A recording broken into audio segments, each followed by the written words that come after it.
So hey guys! So nandito kami ngayon sa VSU Lemery Campus para magtanong in some student kung ano ang pros and cons ng traditional learning and the blended learning with my classmates. So tara na!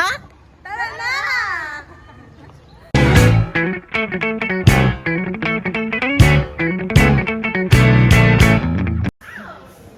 Hello po, good morning po. Ano pong pangalan nyo? Ako po si John Cedric Angelina. Ang program po, BSED Social Studies. pwede po namin kayong ma-interview. Sure, Paulo po. Sige po. Para po sa inyo, ano po ang pros ng traditional learning po? Para sa akin yung pros niya is, kasi physical learning siya, mas matututo yung student kasi physical nilang na kikita si teacher, and si teacher kasi mas nadidiscuss niya yung topic na pwede siyang gumamit ng mga tools na traditional tools, like pwede siyang magsulat and maaari siyang ma-visualize ng mga students. Ano naman po para sa inyo ang cons ng traditional learning? Sa panahon kasi ngayon, marami talaga siyang cons kasi nga may issue tayo ng global warming. So, kapag traditional kasi usually siksikan yung mga students sa classroom and tumataas yung heat index, so maaari silang ma-prone sa mga sakit like mild stroke or pwede yung extreme exhaustion kasi sobrang ang init. And also, si teacher rin kasi prone din siya sa mga ganon kasi nga naiipit nga siya sa classroom. And also ang problem kasi natin is facilities. Medyo sikip ang mga classroom sa ratio ng students ngayon. Thank you po. So, para naman po sa inyo, ano naman po ang pros ng blended learning? So yung blended learning kasi adaptable siya. So pwede siyang modular, online, or pwede yung traditional. Adaptable siya in a way na kaya niyang makipagsabayan sa nagbabagong takbo ng ating panahon and ng educational system. And also, kasi more on 21st century, nai-immerse yung technology kasi di ba yung mga students ngayon is more immersed sa technology and paggamit ng mga intelligences. Ayun, thank you po. So, sa inyo naman po yung cons ng blended learning. One of the major na cons na sa akin is adaptability kasi meron tayong tinatawag na mga teachers na medyo hindi techy or hindi naman sa makaluma, but meron kasi may kakulangan kasi tayo sa orientation and training, lalo na sa mga teacher na matagal na sa field na more on nagiging-stick sa traditional. So yun yung magiging cons niya kung hindi kaya ng teacher gumamit ng tools. And also ang issue din sa students is the use of AI, yung mga chat GPT kasi pag blended hindi kasi siya physical, maaaring prone sa mga cheating. Uso din yung mga GC, send sagot, mga ganon. So yun yung mga nakikita kong cons ng blended. So, yun po. Thank you po. Hello po, good morning po. Pwede po na namin kayo ma-interview? Okay. Pwede niyo po bang sabihin ano po yung name, section, and program niyo po? So, good morning. I am Aljaz Caranda. I am from BSED SST or Social Studies section in 2201. Good morning po. Ako po si Mary Ancilla Castro. I'm from BSED SST.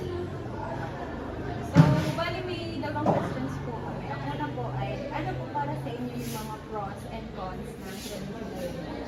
So, in traditional learning po, ang pros ng traditional learning or pinaka-advantage ng traditional learning is yung mga bata, mas nakakapag-focus sila sa mga discussion kasi hindi inaalaw sa room or ng mga teachers ang technology. Like for example, this cellphone. So, kung walang cellphone, mas nakakapag-focus sa mga bata sa discussion. So, for me po, yung advantage naman po ng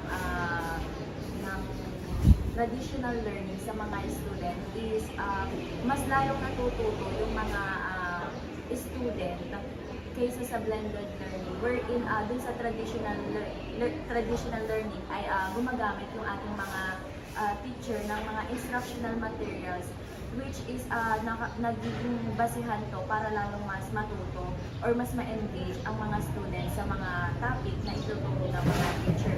Unlike naman sa sa blended learning, ang blended learning kasi ay maganda din wherein dito ay hindi hassle or hindi na oobliga sometimes yung mga student na pumunta mismo sa eskwelahan na lalo na meron na naman or nauso na naman yung mga tinatawag natin Google Classroom, Zoom meeting, wherein pwede na lang na silang umattend na kahit hindi naman na pumunta mga student on time, hindi hassle sa transport, hindi hassle sa pamamasahe, hindi pa sila mali.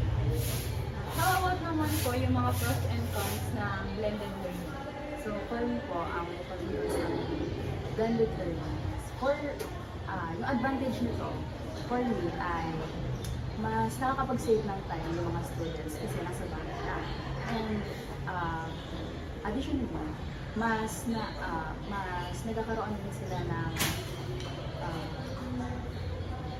mas nakakapag-save din sila through finance kasi nga, since nasa bahay lang, wala sila masyadong ginagasto. So, yung disadvantage naman ng blended learning is, syempre, hindi naman palagi sa bahay, lalo na internet, right?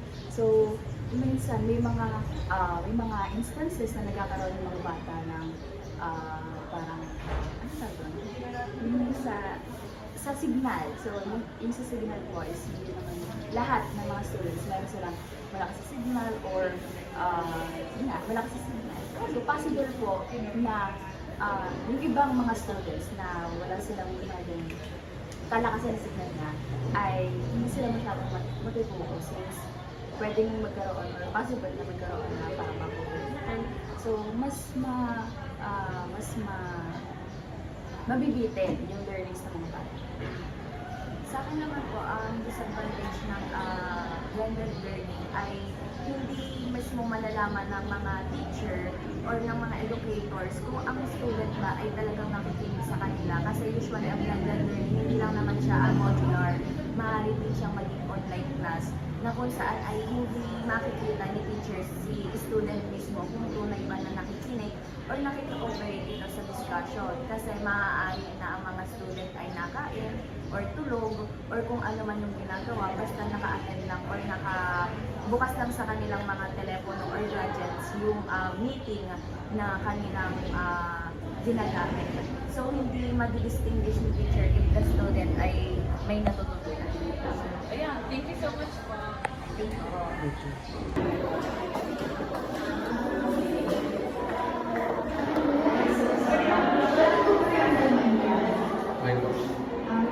Pwede po malaman namin kung ano yung I'm Gerardo ako from DSPA FM 220.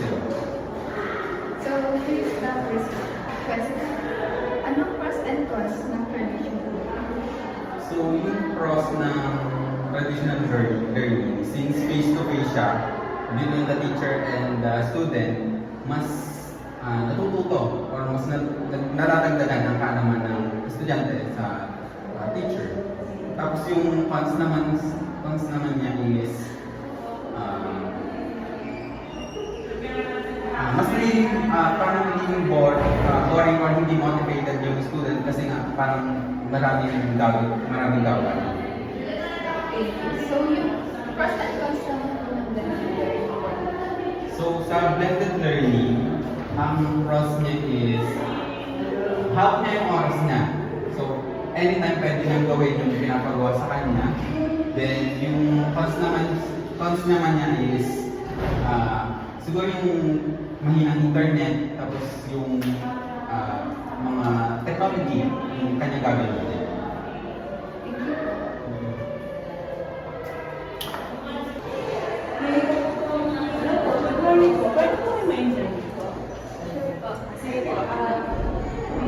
Para po kaya sa inyo, ano po kaya pros and cons po kaya ng traditional learning?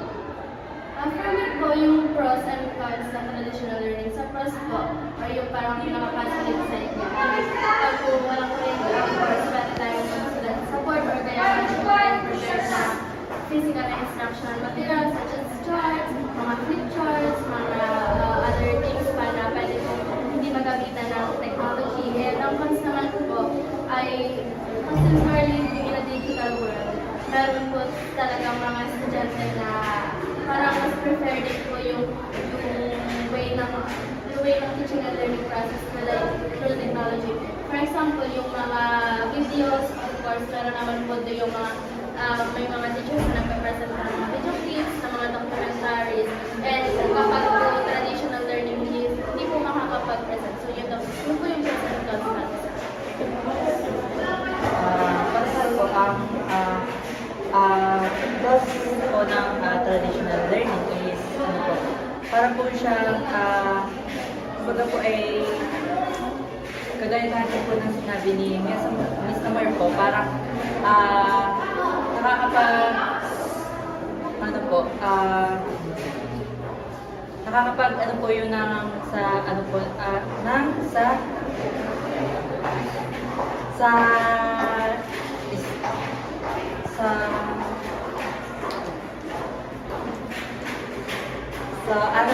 pros po ng traditional learning is para po nagkakaroon po ng more intimate or deep interaction po ang student and teacher po sa isa't isa.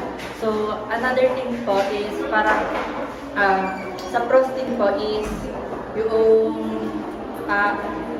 nakakagawa po mga teachers po ng iba't ibang instructional materials na kung saan ay pwedeng makapag-engage sa mga bata.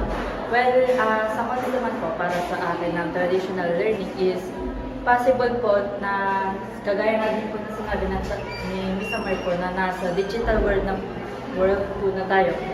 Possible po na baka ibang mga bata is ma-distract at hindi makapag-focus sa klase since mga bata ngayon are more on technological based po ang kanilang learning. How about sa ano naman po, blended learning naman po. Same lang din po sa naunang kong question. Ano po ang pros and cons po ng blended learning naman? Blended learning in terms ng online and distance pa para po sa kanyang pros ng blended learning ay makakapag-adapt sila sa environment na meron sila. In a way na yung mga students, pati po yung mga teachers ay makakapag-engage or magkakaroon ng teaching and learning process even in virtual or sa physical or sa classroom setup po. Ang cons naman po ay lahat naman po tayo dumaan sa online class or sa distance learning modular. At para po sa akin yung naging cons po ay hindi po talaga ako masyadong natuto. Yes po. Dahil po hindi po tayo talagang natuturuan or hindi po talaga sila nakakapag-focus ng pagtuturo po sa mga Kumbaga hindi po nagiging effective sa ating parang self-learning kasi nga walang nagtuturo sa ating ganun po. How about niyo po yan naman? Para sa akin po, ang pros po ng digital ng blended learning po is parang nagiging flexible po yung klase. Kunwari po ay for example po is nag-announce po nung walang pasok ang government, madali po siya ma-shift into online mode po. And parang another thing po is pag po sa blended learning po is nagkakaroon po ng parang distance learning po kung saan ay nagiging productive po yung mga estudyante po natin sa mga school. Well, para sa akin naman po, yung consequences naman po ng blended learning po is yung kagaya din po yung sa consequences po ng naunang punta ng which is madali pong nadidistract din ng mga bata. Minsan po, pag po mga online or minsan tulog sila, hindi nakikinig sa teacher or may ibang... Based on experience na yun, based on my experience kasi pag online class, minsan inuutosan ng mga magulang, gawin si ganito, gawin si ganito. Kaya parang hindi siya medyo nakakatulog. So, yun na po. Thank you po. Thank you sa time.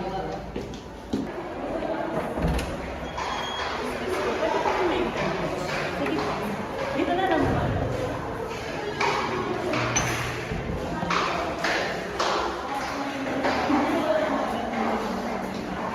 Hello po. Good morning po. Anong pangalan po nila? Ako po si Hazel. Ano sa tingin po?